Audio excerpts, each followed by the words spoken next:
a 10ª praga. Então, abra a sua Bíblia, você que trouxe a sua Bíblia. Se por algum acaso você não tem Bíblia, nós estaremos providenciando uma Bíblia para você. Abra a sua Bíblia no livro de Êxodo. Êxodo,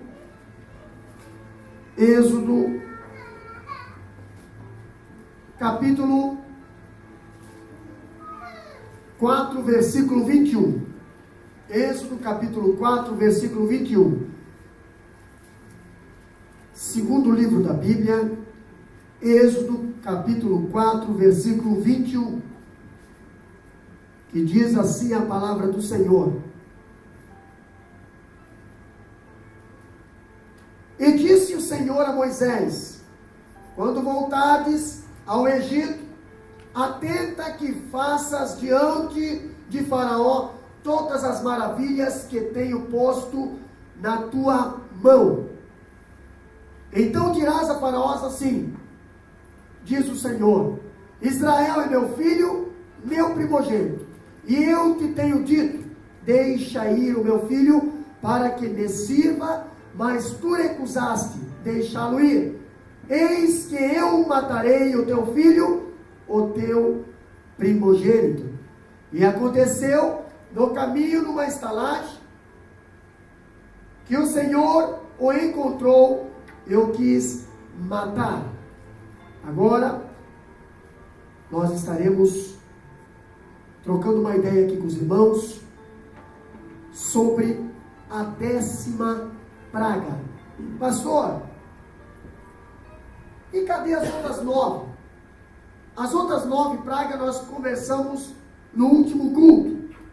Nós estamos no estudo as dispensações e nós estamos na dispensação patriarcal e nós falamos no último culto sobre água que se transformou em sangue, uma praga que Deus mandou para o povo de Israel, para o povo do Egito, né? Praga das rãs, a praga dos piolhos, a praga das moscas, a praga das pestes dos animais, a praga das úlceras, a praga da saraiva e também da pedra, chuva de pedra e chuva de fogo que caiu do céu, a praga dos gafanhotos e sobrou a última praga. Porque o pastor deixou a última praga para falar hoje, pastor. Porque através da última praga é que se realiza a tão famosa festa da Páscoa. Porque hoje todo mundo comemora a festa da Páscoa, mas ninguém sabe de onde surgiu a festa da Páscoa. Páscoa significa libertação. Páscoa significa morte e ressurreição. Páscoa significa a morte de cordeiro. Pastor, Jesus foi o cordeiro, sim. Jesus foi o cordeiro. Ele é o cordeiro de Deus que tira o pecado do mundo. Mas algo aconteceu no Antigo Testamento que representasse, que indicasse lá no Novo Testamento. Todos os sacrifícios que eram feitos por Abraão, Isaac, Jacó, todos que representavam um cordeiro, que era sacrificado o cordeiro, que esse cordeiro era para remissão de pecado, estava indicando quem? Indicando Jesus na cruz do Calvário lá na frente. Páscoa é a festa que indica a morte, ressurreição de Cristo lá na frente. Pastor, na Páscoa hoje nós comemoramos o quê? A morte, ressurreição de Cristo. Mas a Páscoa não surgiu na morte e na ressurreição de Cristo. A Páscoa surgiu lá no Velho Testamento. Aqui, na 10ª praga. Aqui, quando o povo de Israel estava escravizado no Egito. Quando o povo estava escravizado no Egito, Deus falou assim: Moisés, nós já falamos no culto passado, vai lá e liberta o meu povo da escravidão do Egito. Moisés falou: Deus, mas se eu for lá, eles não vão acreditar em mim. Moisés, vai lá que eu vou colocar sinais através da tua vida, lá no Egito, para que o povo de Israel, que está escravizado e já acostumado com a escravidão, eles que se se volte a acreditar que ainda existe um Deus que opera milagre e liberta.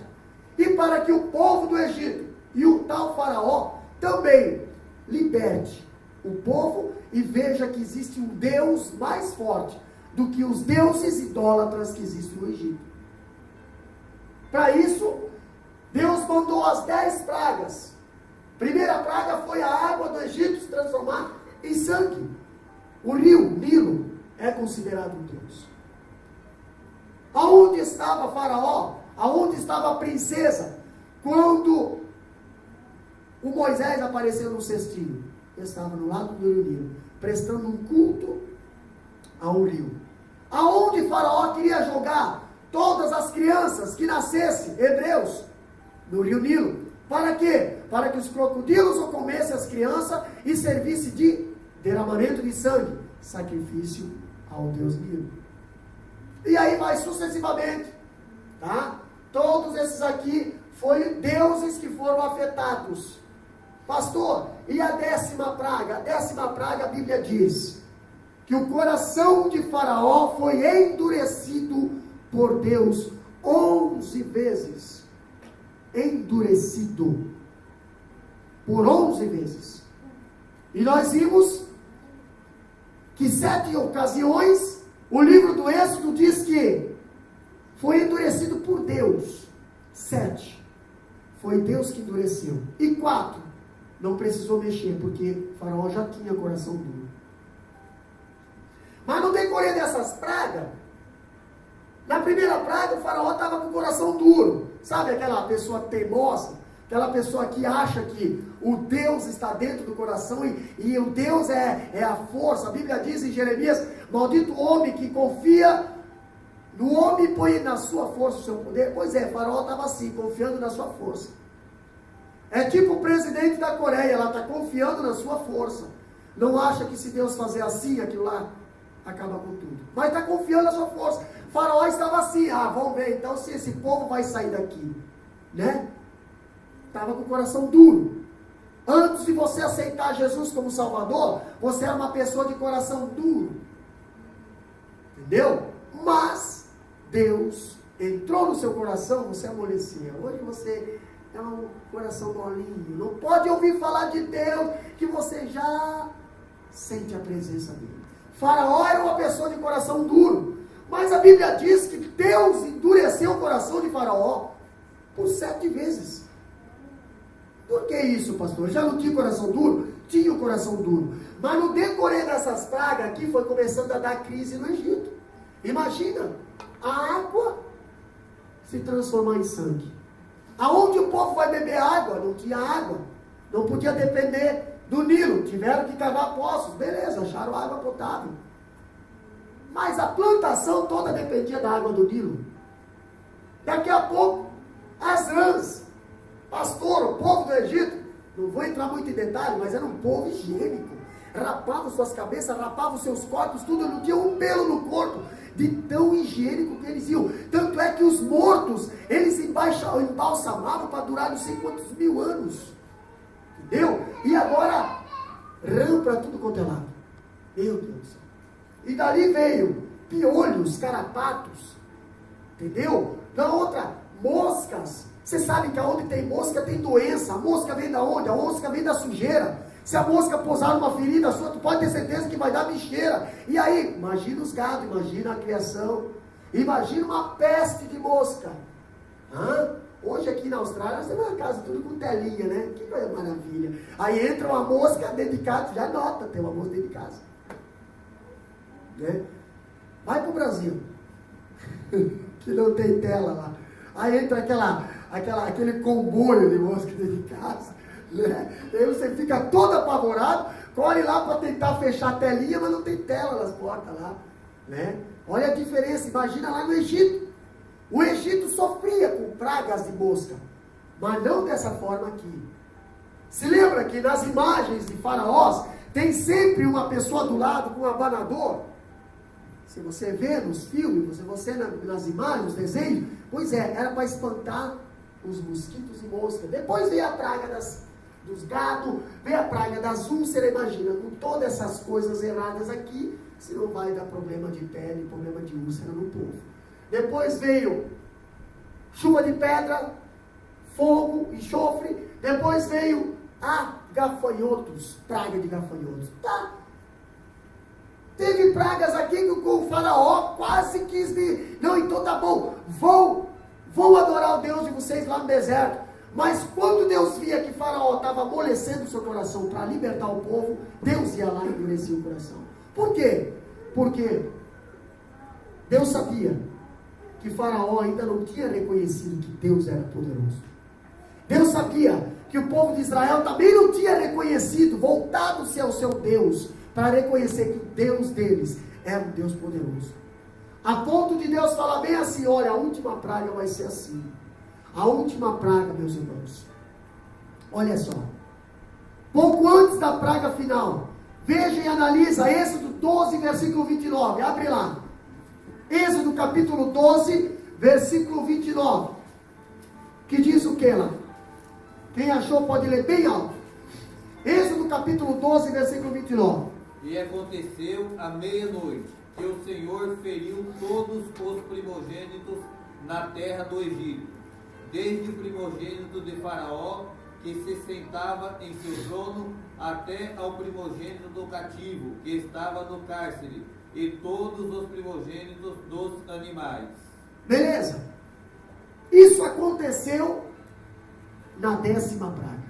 Deus falou bem assim, Moisés, avisa o povo de Israel, avisa todo o povo que sacrifique um cordeiro, pegue o sangue desse cordeiro e coloque nos umbrais das portas. Moisés, eu quero que tu pegue o sangue do cordeiro, avisa o povo que passe esse sangue do cordeiro nos umbrais das portas. E há de ser que neste dia 10 de abril, cada família deveria escolher um cordeiro de um ano, cordeiro novo, tá? Cordeiro de um ano. Deveria escolher um cordeiro sem mácula. Tudo que representa o cordeiro representa Jesus lá na frente. Jesus foi novo sacrificado. Jesus não tinha defeito. Jesus era perfeito quando foi sacrificado. Olha só o que a Bíblia diz ainda. Ele deveria ser abatido no 14º dia, ou 14 de abril para nosso calendário, o dia da Páscoa. O que mais? E ter seu sangue recolhido em uma bacia, um cacho de isopo, tá? Deveria ser mergulhado na bacia e usado para espalhar o sangue pelas vergas e pelas duas ombreiras das portas. A carne do cordeiro deveria ser assada, não frita e nem cozida, assada, tá? E comida durante a noite, aquela noite do sacrifício, do dia 14, junto com ervas amargas e pão sem fermento. Moisés, avisa o povo para fazer isso no dia 14. Dia 10, separa o cordeiro. Dia 14, sacrifica o cordeiro. Pastor, o que quer dizer isso com Jesus lá na frente do Novo Testamento? Você se lembra? Que no dia 10, pelo dia 10, Jesus chegou em Betânia. Depois subiu o Monte das Oliveiras. Pegou um jumentinho e entrou a entrada triunfal em Jerusalém. Pois é, era o dia 10. O que estava significando isso ali? O cordeiro entrando, sendo separado para o abate. Dia 14, o cordeiro foi sacrificado. Dia 14, Jesus foi morto. Sexta-feira. Entendeu? Pastor, ao obedecer ao comando de Deus, os israelitas cobriram as portas e as suas casas com sangue e comeram pão sem fermento. Naquela noite, depois de a praga final ter atingido o seu palácio, Faraó entregou a Moisés, durante as primeiras horas da manhã, no dia 15, toda a nação de Israel. Olha aqui, ó. 10ª praga. Faraó era considerado um deus, tá? E qual foi a 10ª praga? A 10ª praga foi a morte de todo primogênito. A morte de todo primogênito, inclusive do próprio Faraó. Pastor, Faraó era considerado um deus, o deus Ra, o deus do Egito. Agora, o filho primogênito de Faraó era o sucessor do trono, correto? Então já tinha um deusinho crescendo ali. Ok, o meu Deus, o teu Deus, tocou no Deus do Egito. Entendeu? Mostrou para Faraó, o Deus do Egito, que ele é mais poderoso do que o Deus do Egito. Porque ele matou o Deus do Egito. Ou o sucessor, que é o primogênito de Faraó. Nesse dia, dia 14, a 10ª praga, Deus falou para Moisés: avisa o povo que neste dia à noite passará o anjo da morte. E ele vai passar por todo o Egito. E a casa que não tiver sangue nos umbrais, o anjo vai entrar e vai ceifar a vida de todo primogênito. Isso das famílias e também dos animais. Todos os primogênitos, pastor. E neste dia, a Bíblia diz que houve a Páscoa, a morte do Cordeiro. Pastor, agora imagina, neste dia, nessa noite, no dia 14, as famílias eram para estar reunidas, as famílias eram para estar ceando, as famílias eram para estar se alimentando do Cordeiro, as famílias tinham que comer pão sem fermento. Por que sem fermento? As famílias tinham que comer ervas amargas. Por que nessa noite comer ervas amargas e pão sem fermento? E por que comer o Cordeiro? Pastor, o Cordeiro representa Cristo. Ele morreu para nos salvar. O Cordeiro representa a libertação. Pastor, e o pão sem fermento, representa Cristo também. Cristo é o pão da vida e não é com fermento. Por quê? Porque o fermento incha. A Bíblia diz que um pouquinho de fermento vai levedar toda a massa. E Jesus não é uma massa inchada. Jesus é uma massa pura, sem contaminação. O fermento representa o pecado. Nós não temos que ter fermento na nossa vida. Por quê? Porque o pecado incha. O pecado é uma infecção. E Deus nos chamou para ser liberto de toda a infecção do pecado. Pastor, e a erva amarga? Por que o povo de Israel tinha que naquela noite comer ervas amargas? As ervas amargas era para o povo de Israel.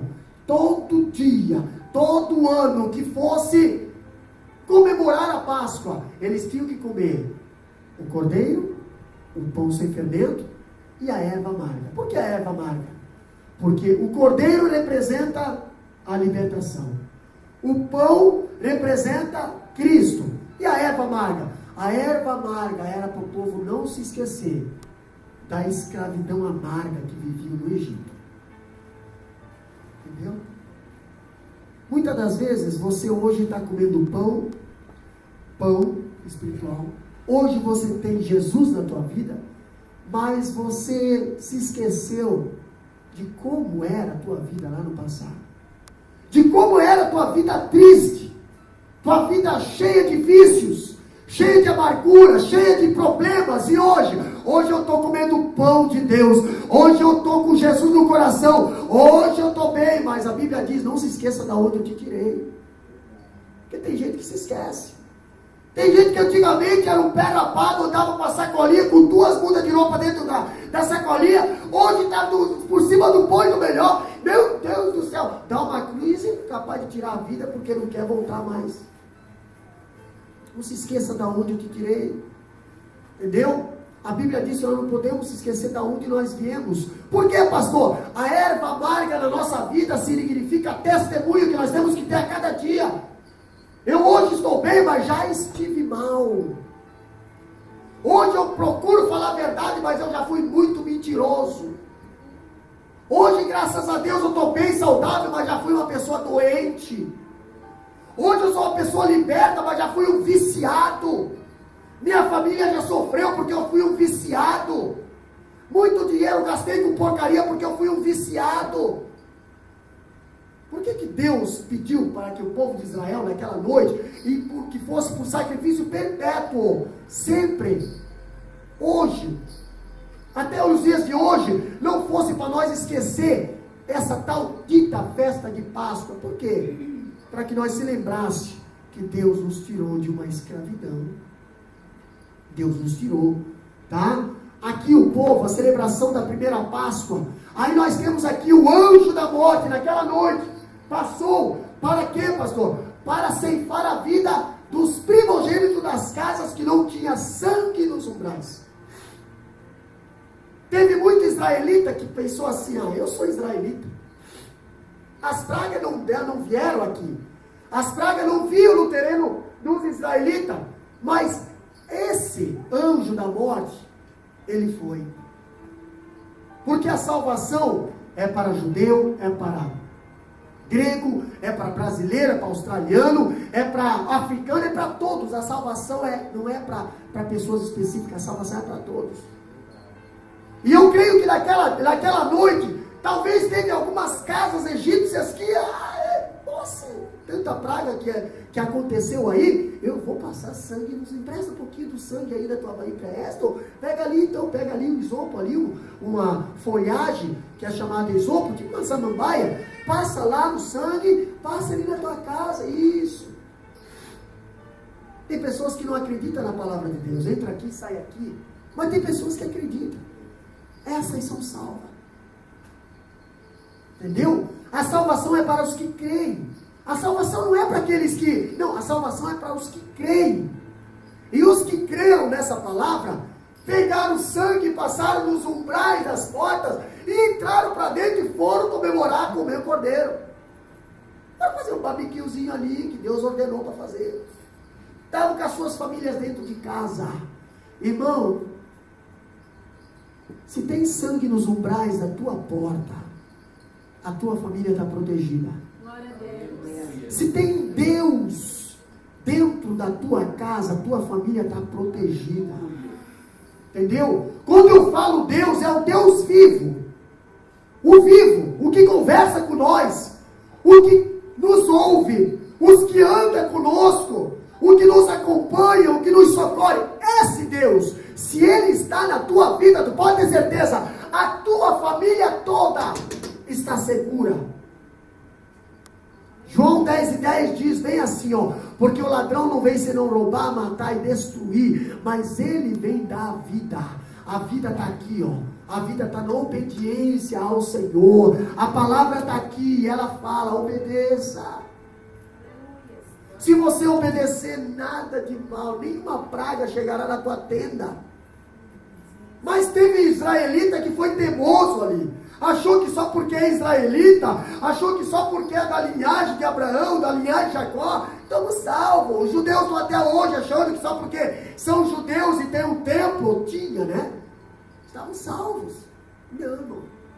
Tem pessoas hoje que só porque tem Bíblia, que só porque tem o nome de cristão e evangélico, acham que estão salvos. Não, o segredo, meu amado, está aqui, no sangue do Cordeiro. Ele purifica, ele salva, ele liberta, ele levanta, ele cura, ele batiza. O sangue do Cordeiro que faz diferença. Porque se nós não valorizar o sangue, o sacrifício de Jesus foi em vão. Por que ele sofreu aquela noite? Por que ele derramou o sangue, então? Então não precisava, pastor, mas não é assim, é assim, entendeu? Não adianta nós valorizar a imagem do Cristo e desvalorizar o sangue do Cristo. É esse que tem poder, entendeu? Valorizamos a Catatumba, mas não valorizamos o ressuscitado. Eu estive lá na Catatumba, lá no sepulcro de Jesus, e tinha pessoas que entravam lá e choravam, se esfregavam na Catatumba. Não, Jesus não está mais ali. Sabe onde é que Jesus está? Bate. Sabe onde é que Jesus está? Bate.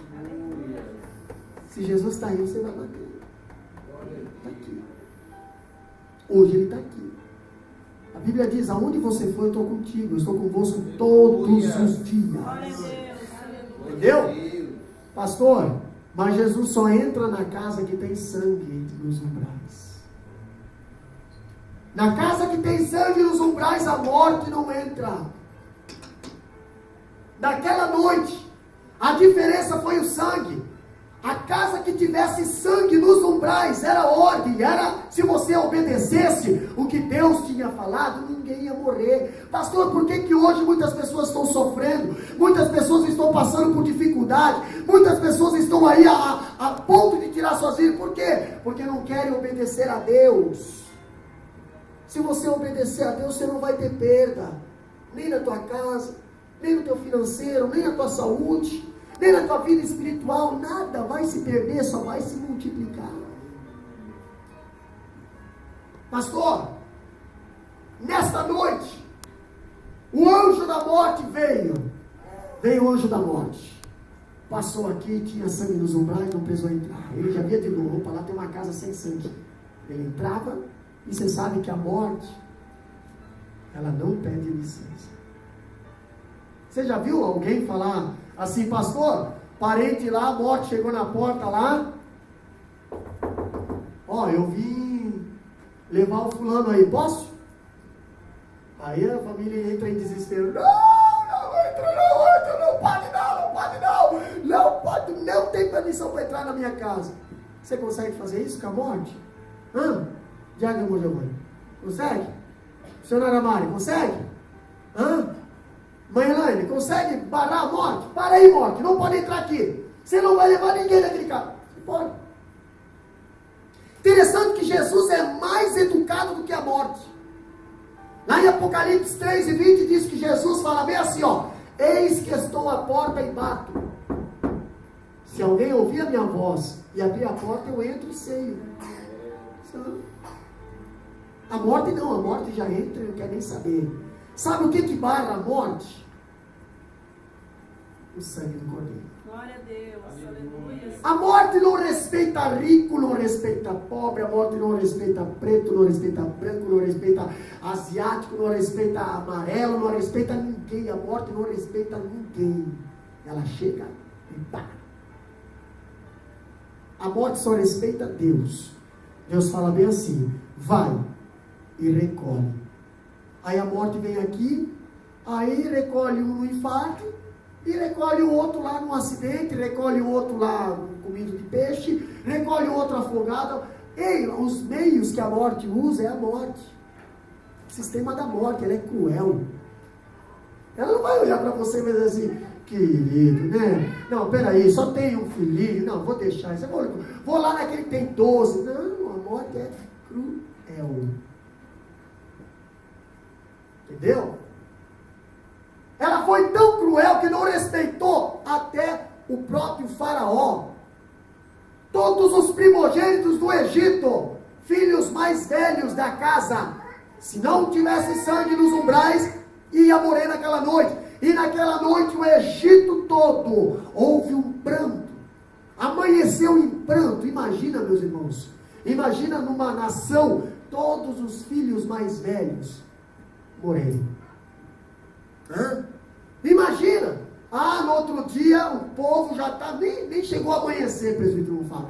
Nem chegou a amanhecer. Eu creio que o povo já estava tão cansado de sofrer por causa do povo de Israel. O povo do Egito já estava tão cansado de passar por aquelas pragas que eles foram direto lá. Foram queimar pneu lá na frente do palácio lá do faraó lá.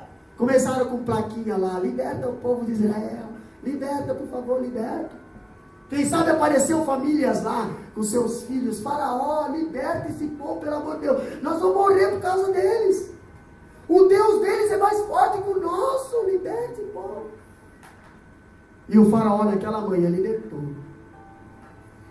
Faraó naquela manhã, meus amados, olha só, faraó o entregou a Moisés durante as primeiras horas da manhã do dia 15 de Páscoa, seria o sábado. O sábado. Dia 14 é o dia do sacrifício, da morte do cordeiro. Foi no dia 14. Entendeu? Sexta-feira, dia da morte do cordeiro. Sacrifício, dia 15. Dia da libertação. Para nós ser liberto, precisou alguém morrer, correto? Jesus morreu. Jesus morreu na sexta-feira. Morreu na sexta-feira. O povo no sábado de manhã foi liberto. Dia 15. Entendeu? No dia 15, o povo foi liberto. Toda a nação israelita, aproximadamente, segundo a Bíblia diz ali em Êxodo, capítulo 12, 29 em diante, aproximadamente 600 mil homens. Quando a Bíblia fala 600 mil homens, está contando só maioridade, de 21 anos para cima. Pastor, e os adolescentes, e as mulheres, e as crianças de colo, não contavam, não entravam no censo. Por isso que a Bíblia fala que saiu aproximadamente 3 milhões de pessoas naquele dia. 3 milhões de pessoas. Liderado por Moisés. Meu Deus, pastor, olha só, saíram no dia da Páscoa, dia da libertação do povo de Israel. Pastor, e agora? Deveria ser assado pão sem fermento.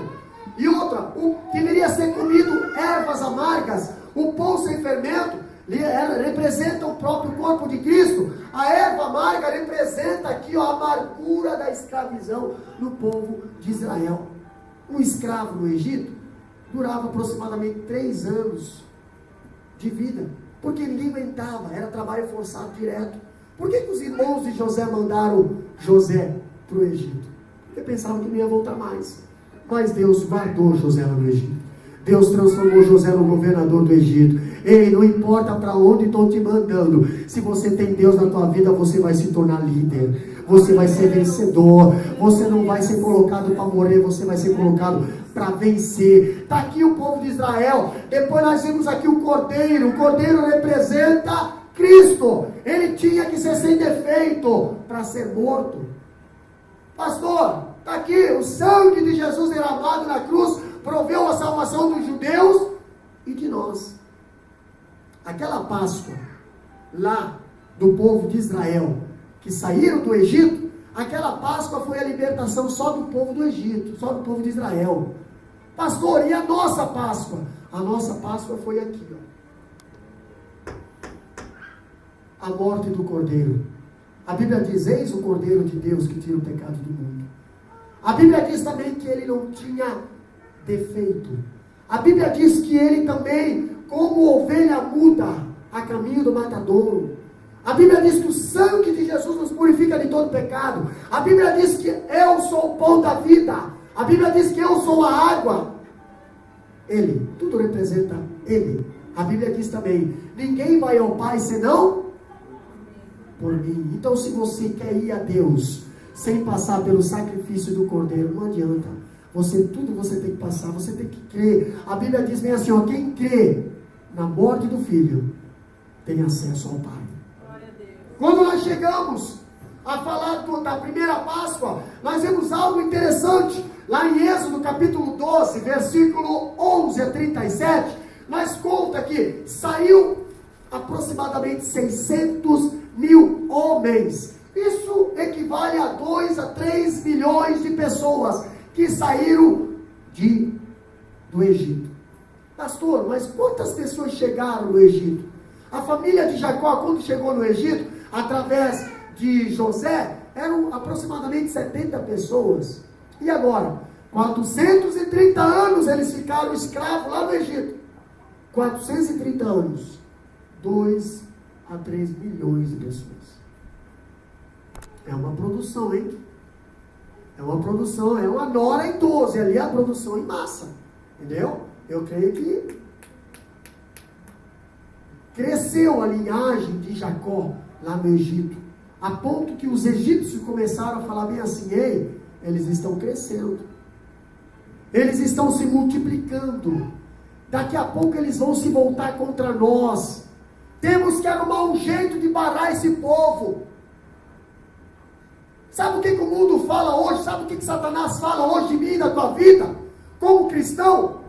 Eles estão dizendo assim, ó, eles estão crescendo, eles estão se multiplicando, temos que arrumar um jeito de parar esse povo. Imagina a igreja de Macai cheia, eles estão crescendo. Pastor, e aí, o que eles vão fazer? Vamos arrumar um meio de matar a raiz deles, assim como o Faraó. Vamos matar todos os meninos que nascerem. Por quê? Sem menino não tem linhagem israelita. Começaram a matança, mas Moisés foi livre dessa matança. Por quê? Os pais de Moisés se preocuparam com a vida do seu filho. Os pais de Moisés viram que que Faraó queria matar os meninos, as crianças, o que eles fizeram? Fizeram um cesto, detonaram por dentro e por fora, e protegeram ele, até que Deus colocou na mão da princesa o futuro libertador de Israel. Teus filhos têm promessa de Deus, os teus filhos têm futuro, os teus filhos são ferramentas que Deus quer usar ainda na obra do Senhor. Não deixa Faraó desse mundo colocar a mão sobre os teus filhos, induzir os teus filhos ao pecado, induzir os teus filhos à morte, porque Satanás não quer que os teus filhos cresçam, mas Deus quer, porque Ele tem um projeto na vida dos teus filhos. Quando nós vemos aqui, segundo o texto bíblico de Êxodo 12:37, deixaram o Egito 600 mil homens, fora os meninos e as mulheres. Então, se fosse 600 mil casados, nós teríamos uma soma de 1.012, 1.200.000. 1.200.000, só se fossem casais. Imagina se esses casais tivessem só um filho. Quanto daria, irmão Germano? 3 vezes 6? 1.800.000. Mas o povo de Israel tinha de 12 para cima.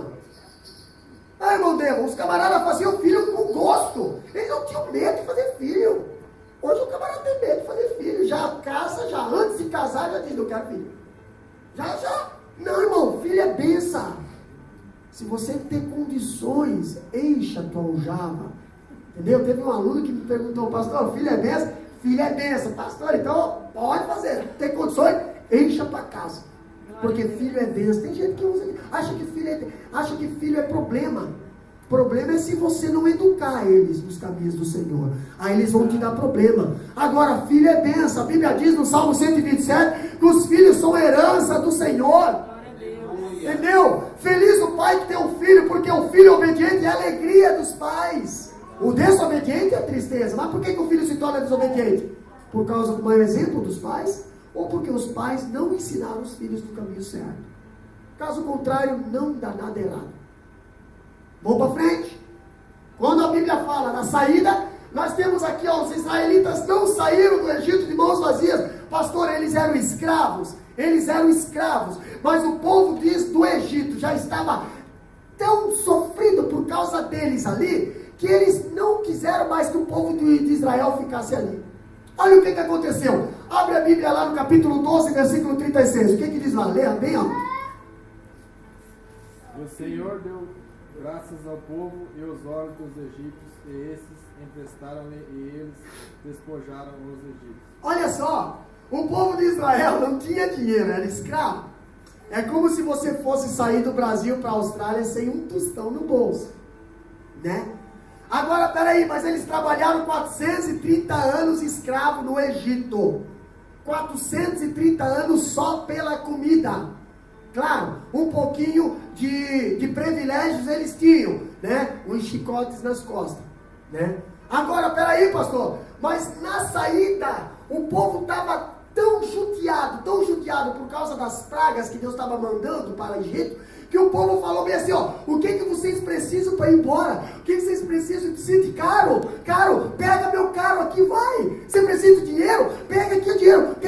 Se for nos dias de hoje, passagem de avião, eu compro a passagem para você se mandar daqui. E o que precisa? Pão, tenho aqui pão, pega aqui, você precisa do que? Pastel? Aqui, leva a minha caretinha, leva tudo. De tão desesperado, irmão Marcos, que esse povo de Israel, esse povo do Egito estava. O povo do Egito, a Bíblia diz que o povo do Egito deram todos os seus tesouros para o povo de Israel. O povo de Israel saiu do Egito praticamente com fundo de garantia, com, como é que é o que eles pagam aqui? Long serve, sick day, tudo que tinha direito. Até aposentadoria, eu creio, a antecipada, MIST, se fosse no dia de hoje, eles pagaram todos os direitos para o povo de Israel, porque o povo de Israel tinha direito, trabalharam 430 anos e não ganharam um tostão. O povo de Israel, o povo egípcio, de tanta praga que deu, tanto prejuízo que deu ali, eles deram tudo ao vão, eles só queriam se ver livre do povo de Israel. Saem daqui, se mandem daqui, por favor. Se vier mais uma praga, nós vamos morrer. Imagina, não tinha mais nada, a plantação não tinha mais nada, os gados estavam tudo morto. Imagina, o povo do Egito estava tudo cheio de úlcera, sapo dentro de casa, água transformada em sangue, piolho, carrapato, mosquito, mosca. Sai, porque vocês saindo as pragas param. Precisa de alguma coisa? Leva, vai. Gado, pega, gado. Que é o quê? Carroça pega, carro pega tudo. Entendeu? E eles pegaram. Eles não roubaram, eles ganharam. Meus irmãos, se você é temente ao Senhor, se você é fiel ao Senhor, nenhum ímpio vai tomar o que é seu. Glória a Deus. Nenhum ímpio vai tomar o que é teu por direito. Aquele que botar a mão no que é teu por direito, eles vão ter que devolver cada centavo. Porque você tem Deus na vida de vocês. Deus não vai permitir que você seja envergonhado, que saia no prejuízo. Quando o povo de Israel saiu, era uma pequena retribuição por todos os anos trabalhados de escravo. Agora nós vemos aqui, ó. Olha só, meus irmãos. O Mar Vermelho. É tão interessante que o povo de Israel saiu e foi em direção aonde? Foi em direção ao deserto. Mas chegando no deserto, nós vimos que o povo de Israel não saiu errante. O povo de Israel saiu numa direção. E quem é que dá a direção para o povo de Israel? Não ouvi. Deus. Quem é que dá a direção para o povo de Deus? Moisés deu a direção para o povo de Israel. E quem deu a direção para Moisés? Deus. Pastor, o povo de Israel saiu sem direção? Não. Nós estamos andando aqui nessa terra sem direção? Não. Quem dá a direção é Deus. Quem deu a direção para o povo de Israel foi Deus. E nós vimos agora o povo de Israel sair do Egito. O Egito é aqui, meus irmãos. O povo de Israel ganhou essa terra aqui, ó. O delta do Nilo, a terra mais fértil que existia no Egito. O povo de Israel ganhou aqui. Pastor, e agora o povo de Israel precisa sair do Egito rumo a Canaã. Israel é aqui. Agora, pastor, como é que faz? Deus, ele se encarrega de tudo. Se ele promete uma coisa para você, pode ter certeza, a rota, tudo ele programa certinho. Amém. Só cabe nós obedecer a ele. Verdade. Lá vai o povo de Israel, aqui em Gósen, capítulo 13, versículo 20. Abre lá para nós, o que diz lá?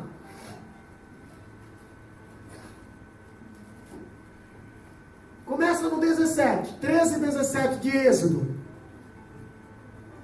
E aconteceu que quando o faraó deixou ir o povo, Deus não os levou pelo caminho da terra dos filisteus, que estava mais perto, porque Deus disse, para que porventura o povo não se arrependa vendo a guerra e torne-se ao Egito. Mas Deus fez odiar o povo pelo caminho do deserto, perto do Mar Vermelho, e subiram os filhos de Israel da terra do Egito armados. E tomou Moisés os ossos de José consigo, porquanto havia estreitamente a juramento aos filhos de Israel, dizendo, certamente Deus vos visitará, fazei, pois, subir daqui os meus ossos convosco. Assim partirão de Sucote e camparão em Etam, à entrada do deserto. Isso, até o 17, né? Isso, olha só. Saíram daqui. Eles iam para onde, pastor? O certo seria, pela lógica, como Israel está aqui, Canaã, eles deveriam fazer essa rota aqui, ó. 3 meses de viagem. Se fosse hoje, uma Prado nova que o irmão Giovanni tem, o irmão Giovanni tem agora, 8 horas, 9 horas de viagem, estamos lá. Maravilha, né? Pastor, mas por que Deus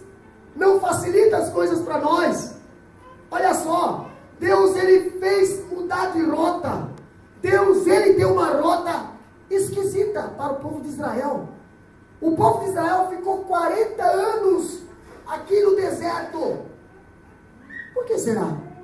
Nós vamos aprender no decorrer dos cultos. Mas nós vimos que aqui o povo de Israel saiu do Egito. Foram para onde? Eles foram sentido a Etã. Em Etã fizeram o primeiro acampamento. Aqui em Etã, capítulo 14, versículo 2, o que diz lá? 14 de Êxodo, versículo 2, vê lá. Não é esta palavra que temos falado do Egito, dizendo: deixa-nos que servimos aos egípcios, pois que melhor nos fora servir aos egípcios do que morremos no deserto. Então, 14, versículo 2. Fala aos filhos de Israel que voltem e que acampem diante de Pi-Airote, entre Migdol e o mar, diante de Baal-Zephon. Em frente dele assentareis o campo junto ao mar. Olha o que Deus fala para Moisés. O povo de Israel sai de Goze e vai sentido a Etã.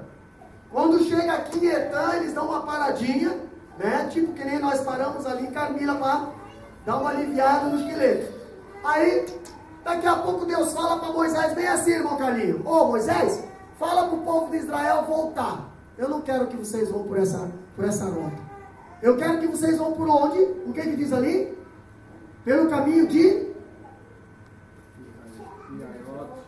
Pi-Aiote, entre Midgol e o mar, diante de Baal-Zephon. Olha o que Deus fez com o povo de Israel. O povo de Israel estava indo aqui, ó, nessa direção. Deus faz o povo, acampou aqui. Deus faz aqui, meus irmãos, em Etã. Aqui em Etã, nesse lugar aqui, Deus aparece em uma nuvem, coluna de fogo e coluna de nuvem. A nuvem ia durante o dia. Para quê, pastor? Para ser sombra para o povo de Israel. O povo de Israel estava andando no deserto. Se nós andar no deserto sem sombra, nós vamos morrer cozido. Mas Deus, até nisso, Ele se prepara. Ele prepara nossas vidas. Se você está num deserto da tua vida, mas está com Deus, pode ter certeza, Ele é a sombra para você. Ele é a tua sombra. Por isso Ele diz: eu estou contigo. Aonde tu passares uma luta, eu estou sendo a tua sombra. Pastor, mas a Bíblia diz que Ele era coluna de fogo à noite. Por que coluna de fogo à noite? O que é deserto à noite? Frio. Deserto é gelado. Por quê? No deserto não tem o que segura a temperatura. Então, de noite, a temperatura vai lá embaixo. 50 graus positivo. Entendeu? Negativo. E agora? Deus, Ele era coluna de fogo durante a noite. Para quê, pastor? O fogo, ele faz o quê? O que mais? Clareia. De noite tinha claridade para o povo de Israel viajar. E também tinha temperatura para o povo de Israel não passar frio. Isso começou a partir de Etã, aqui. O povo nem bem tinha saído do Egito. Deus já estava mostrando sinais para eles que estava junto com ele. Pastor, e agora? Deus muda a direção. Deus faz o povo mudar de rota. Ir para onde? Deus faz o povo voltar lá para cima. Baal-Zephon. Êxodo capítulo 14, versículo 2, diz a Bíblia que Deus faz eles subir até aqui em cima. Por quê, pastor? Porque eles podiam passar por terra seca. Mas Deus fala bem assim: não, eu vou fazer esse povo passar por dentro de uma dificuldade. Por quê? Porque eles ainda não acreditam que eu sou poderoso. Eu libertei e botei 10 pragas no Egito. Eles ainda tem povo que não acredita. Eu libertei eles na Páscoa, ainda tem povo que não acredita. Eu sou uma coluna de fogo durante a noite, ainda tem povo que não acredita. Eu sou uma coluna de nuvem durante o dia, ainda tem povo que não acredita. Eu preciso botar eles diante de uma dificuldade. Chegaram diante do quê? Chegaram diante de um mar. Agora sim, tremeu as pernas. Por quê? Por que tremeu as pernas, pastor? Porque olha só, a Bíblia diz que diante do mar o povo parou. E o interessante é que Deus não mandou o povo parar. Deus não mandou o povo parar diante do mar, Deus tinha falado bem assim, ó, vão até a terra de Canaã, mas chegaram diante do mar. Deus sabia que o mar ia se abrir se eles continuassem marchando, mas quando o povo chegou diante do mar, o povo parou. Meu Deus, olha o mar vermelho aí na nossa frente, e agora? Como é que nós vamos atravessar esse mar? O mar é maior que nós, né? Pararam ali, ficaram acampados ali, diante do mar vermelho, e agora esse mar aí na nossa frente, como é que nós vamos atravessar? Se voltaram contra Moisés. Moisés, tu trouxe nós para cá para morrer aqui no deserto, por que não deixou lá? Por que não deixou nós lá no Egito como escravo? Lá não ia morrer no deserto, mas ia morrer escravo. Entendeu? Sabe por que Deus te leva para o deserto? Para você aprender a ser dependente dele, não para morrer. Entendeu? No deserto tu não está sozinho. No deserto ele é teu companheiro, mas você precisa ser dependente dele. Não, pastor, eu não quero ser dependente de Deus. Eu quero ser dono do meu próprio nariz. Então volta para o Egito e continua sendo escravo, apanhando de Faraó. Entendeu? Apanhando de Faraó. O povo de Israel começou a murmurar, e Moisés foi conversar com Deus. Quando você tem dificuldade, vai conversar com Deus. Vai, conversa com Deus. Deus, está acontecendo assim, assim, assim. Estou na tua direção, irmão Rogério. Estou na tua direção, Deus. Estou na direção que tu nos mandou. Mas tu sabe que toda a trajetória da nossa vida sempre há circunstâncias que nós não entendemos. Por quê?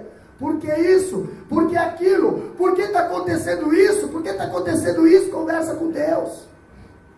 Deus não colocou esse mar na frente do povo de Israel para matar eles afogados. Não, Deus colocou esse mar ali para provar o povo. Se o povo tivesse continuado marchando, a hora que eles botassem o pé, não ia nem encostar na água, o mar ia se abrir, mas não.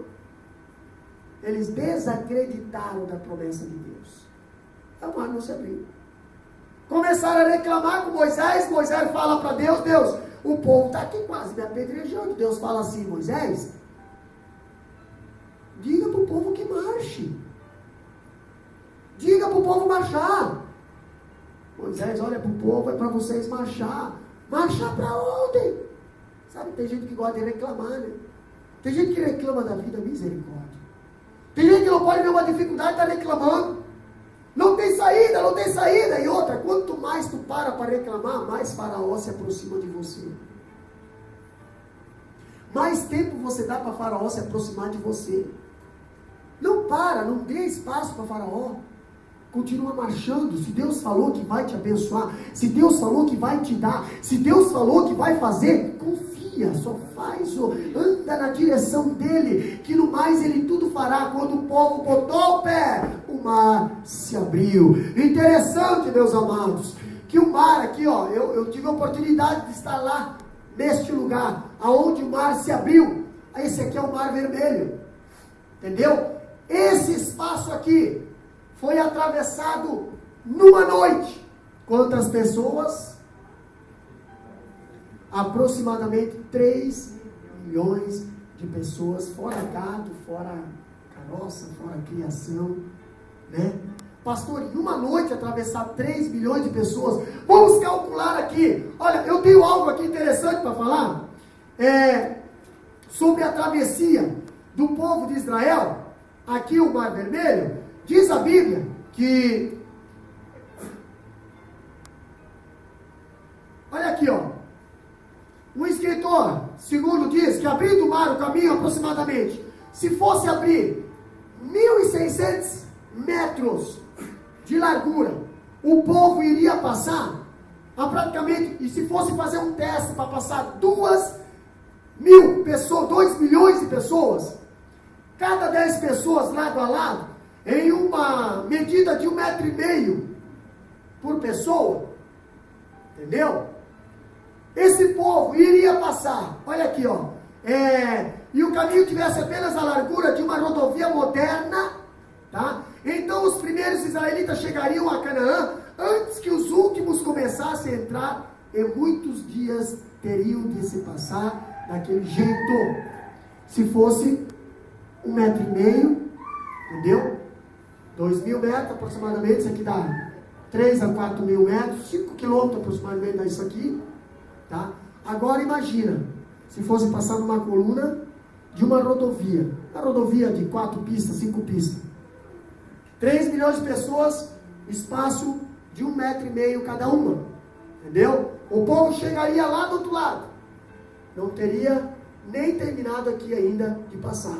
Pastor, então qual foi o tamanho da largura? Só Deus sabe.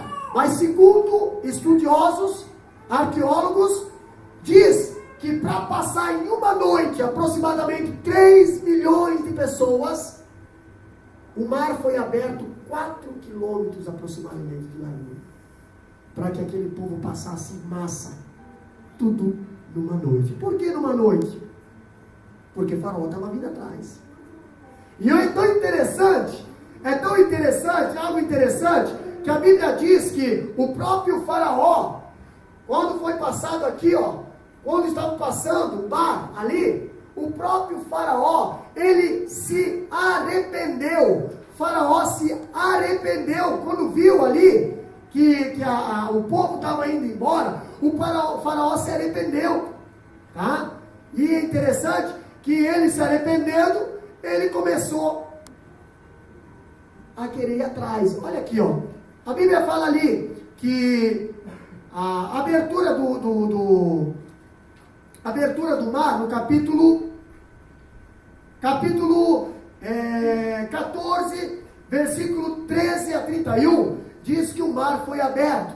Subsequente, veio a celebração dos israelitas por sua libertação e pela destruição do exército de Faraó. Êxodo capítulo 15, versículo 1 a seguir, nós vemos que o próprio Faraó, ele se arrependeu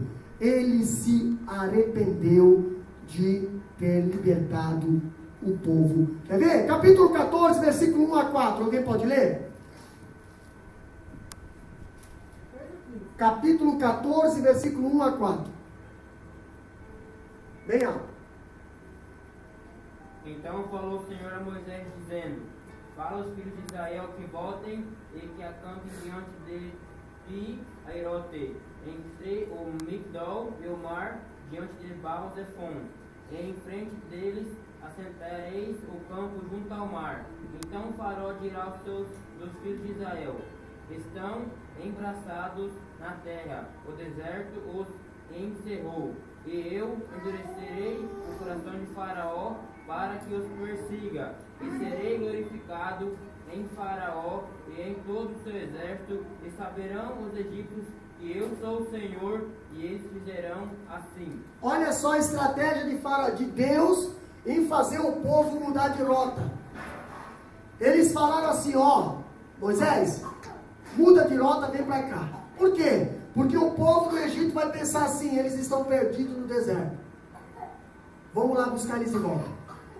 Eles estão perdidos no deserto, e aí eles vão vir atrás de vocês, e o meu nome vai ser engrandecido e glorificado em cima do nome de Faraó. Olha aqui, Faraó decidiu recapturar a nação israelita, pois se arrependeram de libertar e decidiram persegui-lo pelo deserto próximo ao Mar Vermelho, usando seus esplêndidos conjunto de carros de guerra.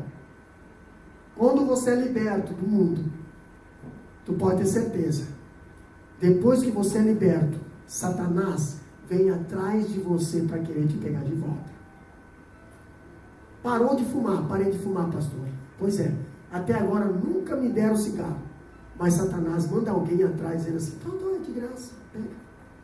Parou de beber? Parei de beber, graças a Deus. Pois é, até ali você sempre tinha que pagar para todo mundo. Agora, depois que você decide parar, Deus te liberta desse vício, vai aparecer um monte de amigos te convidando: ei, vamos para festa, vamos para cá, vamos para cá, vamos para cá. É tudo por minha conta.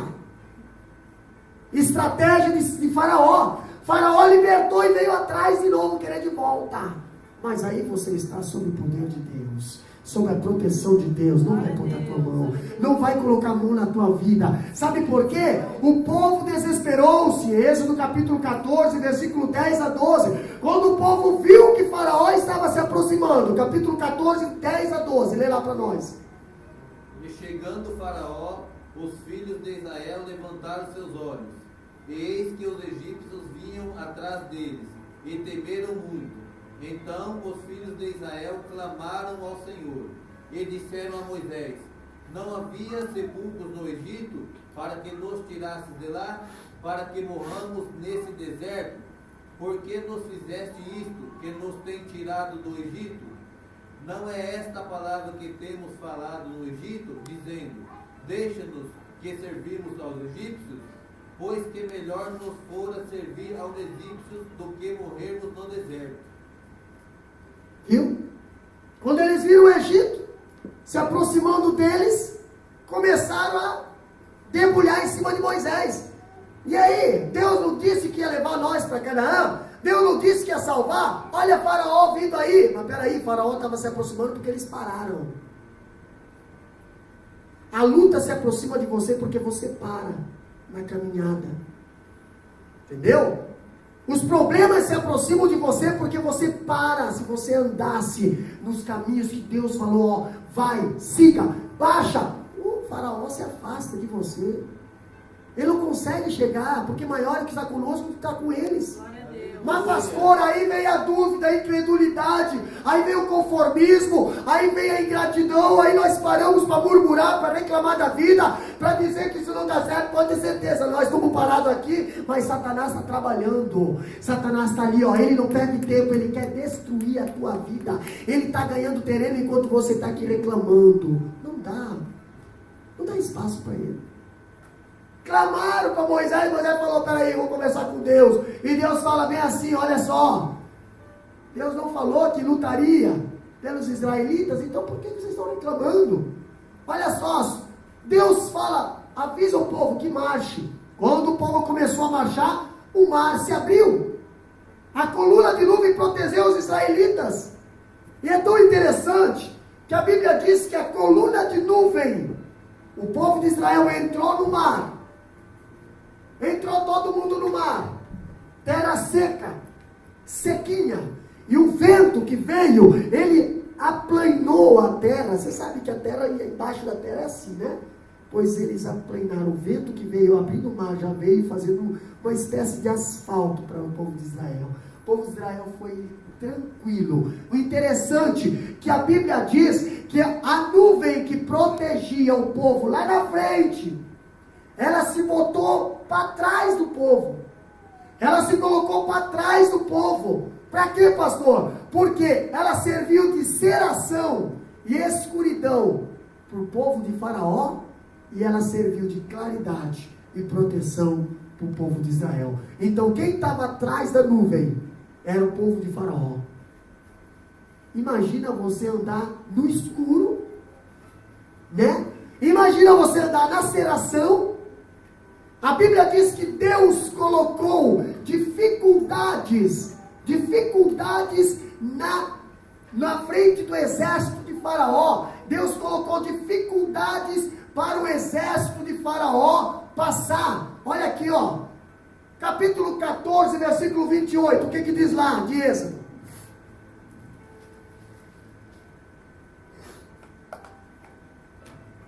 Porque as águas, tornando, cobriram os carros e os cavaleiros de todo o exército de Faraó, que o haviam seguido no mar, nem ainda um deles ficou. Viu? A Bíblia diz que o povo de Faraó, o exército de Faraó, estava vindo atrás deles. Já estava quase alcançando. Mas a Bíblia fala que Faraó, que Deus colocou dificuldades sobre o povo de Faraó. Quer ver?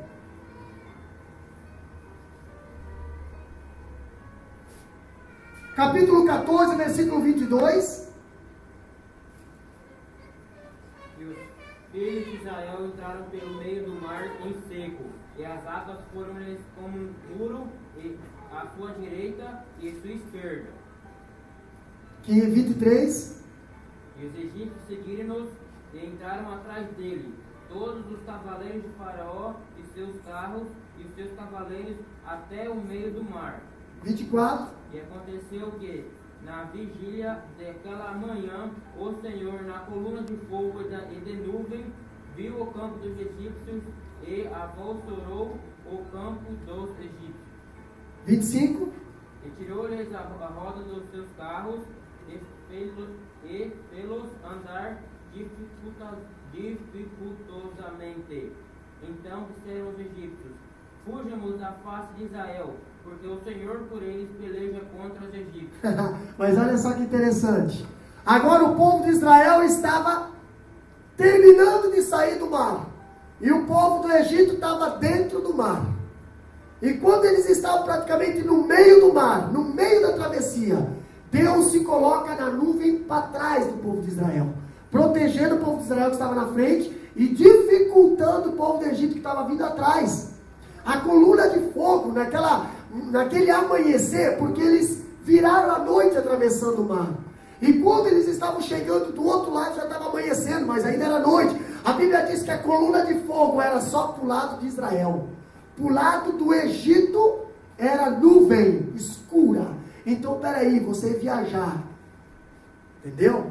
No escuro e na cerração, já é difícil. E a Bíblia diz que Deus colocava dificuldades. Imagina agora começar a surgir pedras, imagina começar a quebrar rodas, e o exército de Israel começou a ter dificuldade no desenvolvimento da correria ali, e a ponto deles falar bem assim, lá no versículo 25, entendeu? O próprio povo disseram aos egípcios: fujamos da face de Israel, porque o Senhor por eles peleja contra o Egito.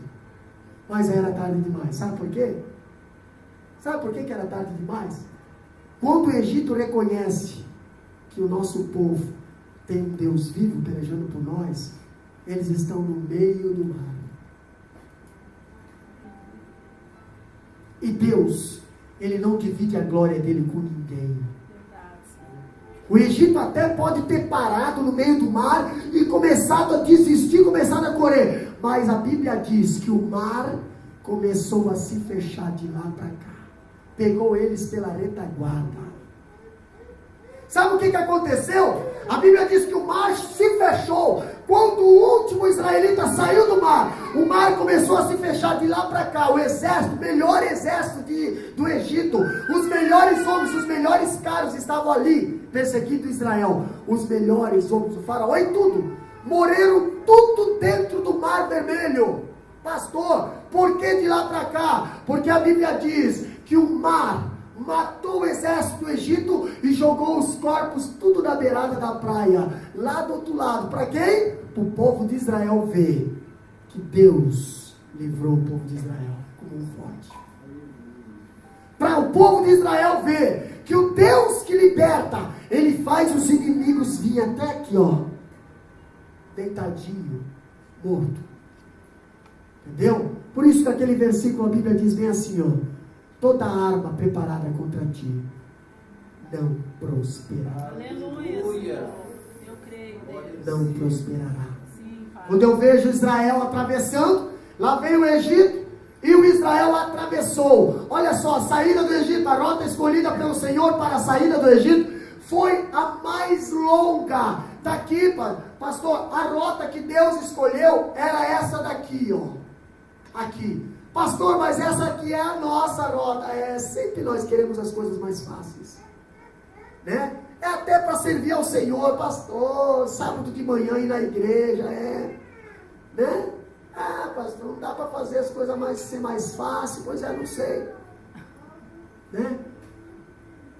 Pergunta para Deus por que Ele escolheu essa rota para você. Pergunta para Ele. E você vai aprender a partir dos próximos cultos à frente, os estágios que o povo de Israel passou no deserto. Talvez você está num desses estágios. Por que Deus levou o povo de Israel a passar pelo deserto? Porque o povo de Israel, irmã Juliana, era acostumado a ser escravo. E Deus queria transformar eles em soldados. Imagina se o povo de Israel passasse direto por aqui. Aqui é a faixa de Gaza. Até hoje é uma faixa que dá problema, né? Imagina se aquele monte de escravo passa por aqui e enfrenta o exército dos filisteus, que são homens preparados com armas. Agora, vamos lá, o pessoal tudo da enxada, o pessoal dos garfos, o pessoal dos facão, lutar contra os grandes exércitos armados. Não, Deus faz eles virem para cá, primeiro, para aprender a se libertar do Egito. Segundo, para aprender a ser dependente de Deus. Deus coloca deserto na nossa vida, para nós aprender a ser dependente de Deus. Amados, nem Jesus escapou do deserto. Jesus foi levado para o deserto, para quê? Para ensinar para nós que dá sim para ser dependente de Deus, dá sim para rejeitar as coisas de Satanás e dizer assim: o meu Redentor vive, eu não vou adorar tu, Satanás, eu vou adorar Deus. Ele vai preparar uma mesa farta nesse deserto. Não dá lado para Satanás. Satanás vem te mostrando banquetes, mas é banquetes dessa terra. Deus tem banquete celestial para nós. Deus tem algo tão precioso para nós que você nem sabe. Quando eu vejo o povo de Israel atravessando o mar, está aqui, ó. Olha aqui. Essa aqui era a rota que eles poderiam ter ido. Mas Deus está na direção. Quando Deus está na direção, é a rota dele.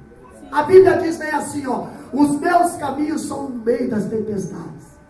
Por que Deus mandou os discípulos atravessar o mar da Galileia e lá no meio do mar da Galileia se levantou uma grande tempestade, pastor? Por que Jesus ia fazer isso? Por que Jesus fez isso? Tempestade, meu Deus do céu. Mas daqui a pouco, irmã Helena, apareceu Jesus lá no meio da tempestade.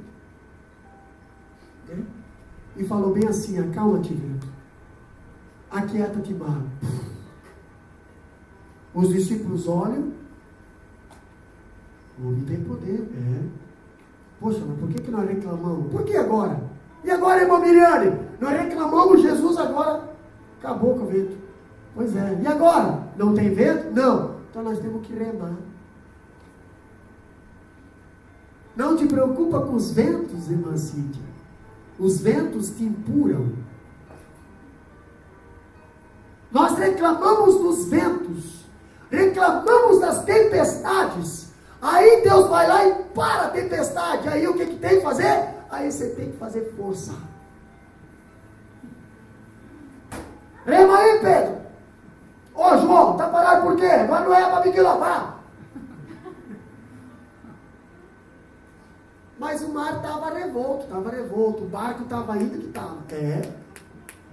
Mas muitas das vezes, quando Deus manda um ventinho para te empurrar, irmão, você se assusta e pensa que, meu Deus, vai matar nós. Não mata não, você não tem Jesus. Você tem Jesus. Mata não. Preocupa com a tempestade não. Cuida com a direção. Porque o problema do barco virar, irmão Calil, é a direção. Se você botar a direção na tua direção, tu vai virar. Agora, se você deixar a direção que Jesus colocou no GPS, no teu barco, da tua família, da tua casa, tu pode entender, o barco não vira. Ele passa pelas ondas, ele vai indo e você, meu Deus, que peso, olha só, maravilha, olha como está indo rápido, nossa, o meu Deus está conosco, não te preocupa com os ventos, ele só está te empurrando, irmãos. Quando eu vejo aqui a rota, e aqui a rota que Deus deu, eu presto atenção numa coisa: a ruína de Faraó e seu exército. Quando o povo de Israel atravessou, o Egito estava no meio do mar. Aí aconteceu o quê?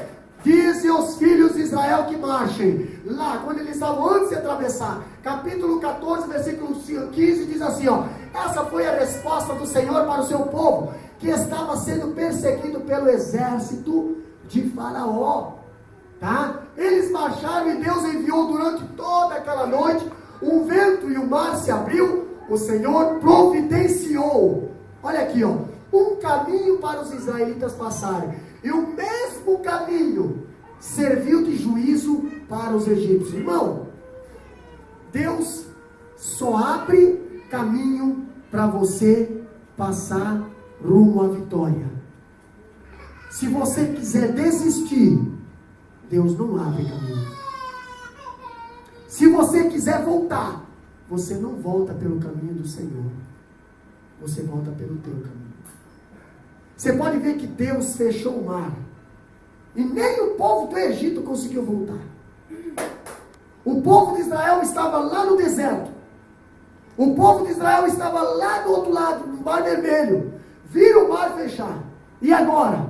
Agora todo mundo, quem quiser voltar, que volte. Mas, ou vai nadando, ou vai de barco. Mas o mar, Deus só abre para a vitória. Deus não abre o mar para a volta. Deus só dá vitória para você que quer caminhar para frente. Aleluia. Quando eu vejo o mar aberto, povo de Israel, agora nós vemos aqui, ó, lá no outro lado, o povo de Israel, olhando os egípcios se afogando, o povo de Israel começou a adorar a Deus. Começou a exaltar a Deus. Diz a Bíblia lá no capítulo 15, versículo 20 a 21, que Miriam, irmã de Moisés, adorou a Deus juntamente com todas as mulheres. Foram um dia de grande alegria e celebração. Imagina você ver os teus perseguidores derrotados. Pastor, então eu posso agora me vingar dos meus perseguidores? Não, irmão. Eu não estou falando aqui para você fazer justiça com as suas próprias mãos. Eu estou falando para você colocar essa causa nas mãos de Deus e deixar Ele pelejar por nós. Está sendo perseguido? Estou, pastor. Estou passando uma prova. Estou passando uma prova com filhos. Estou passando uma prova lá no frigorífico. Estou passando dificuldade lá e coloca nas mãos do Senhor. Confia nele. Não faça com as tuas próprias mãos, que você não consegue nem entrar no mar. O povo de Israel não conseguia nem pisar o pé na água, quanto mais atravessar o mar. Mas Deus colocou o povo de Israel do outro lado do Morogênio. E ainda os seus perseguidores mortos no chão, na praia. Quando eu vejo o povo de Israel atravessou, eu vejo a proteção e o cuidado de Deus com o seu povo. Deus sempre protegendo o povo com a nuvem, protegendo o povo com a coluna de fogo, de dia e de noite. Pastor, mas o povo para reclamar. Deus é fiel com a palavra dele. Se ele prometeu que vai cuidar, ele cuida. Mesmo o povo reclamando, pior que é. Às vezes, se fosse um de nós, já teria acabado com o povo, né? Mas Deus não. Deus é misericordioso. Deus, ele olha para a pessoa que está reclamando e diz bem assim: eu vou ter paciência contigo. Eu vou ter paciência contigo. Tu vai enxergar que eu sou bom. Eu vou mostrar para ti, eu vou provar para ti que eu sou bom. Ei, eu vou provar para ti que eu sou bom. Eu vou abrir o mar para você ver. Eu vou te fazer passar pelo mar, irmão Germano. Entendeu? E outra, não, eu nem vou deixar o sol escaldante na tua cabeça, eu vou ser a nuvem te protegendo do sol. Eu não vou deixar você passar frio, não. Eu vou ser o calor nas tuas noites frias. Eu vou provar para ti que eu sou bom. Você vai ver com os próprios olhos que o Deus que você serve é bom. Glória a Deus. É um Deus bom, é um Deus que não pede nada para você. Ele só sabe dar para você.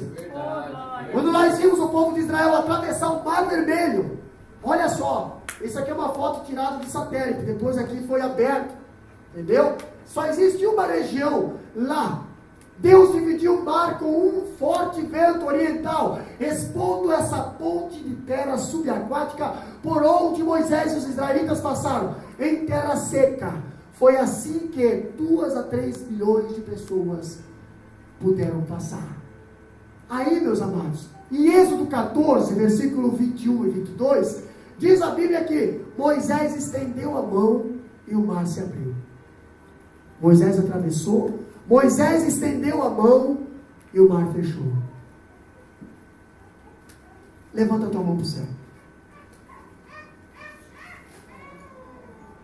Se Deus usou Moisés, Deus usa você também hoje. Aonde tiver o teu problema, é só estender a tua mão. É enfermidade, coloca a tua mão. É financeiro, coloca a tua mão. É espiritual, coloca a tua mão. A Bíblia diz: eu vou ser na tua vida.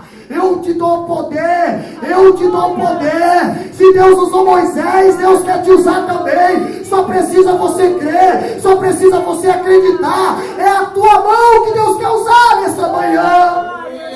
E manda, Gassurianda. Deus usou Moisés para abrir e fechar o mar. Deus quer usar você para abrir e fechar o mar na tua vida. Não tem dificuldade na tua vida, porque Deus quer usar você. Apenas acredita,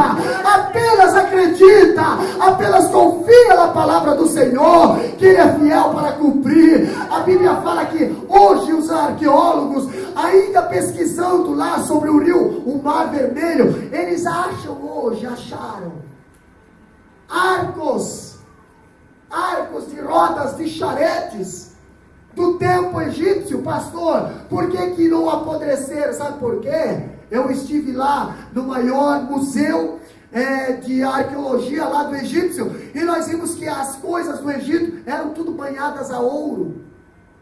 E nós vimos que a coral só pega em madeira e ferro, menos ouro. Coral, debaixo da água, do mar. E nós vimos aqui as rodas e charetes de Faraó que ficaram submersas. Desde 1987, Ron White encontrou 3 raios de rodas de charetes douradas. Tá? Aqui. Local onde o povo do Egito foi morto. Está lá. Pastor, canais não se desenvolveram, corais não se desenvolvem no ouro. Portanto, sua forma original foi mantida. No entanto, a madeira que estava dentro desses folhados de ouro se desintegrou, deixando-o muito frágil para ser removido. Então, está lá debaixo, no fundo do mar, as rodas que a Bíblia diz que Deus quebrou. O exército do Egito que Deus destruiu. Está lá as provas. Tá? Olha aqui, meus amados. Aqui tem uma réplica lá no Museu do Egito dos carros de Faraó que perseguiram o povo de Israel.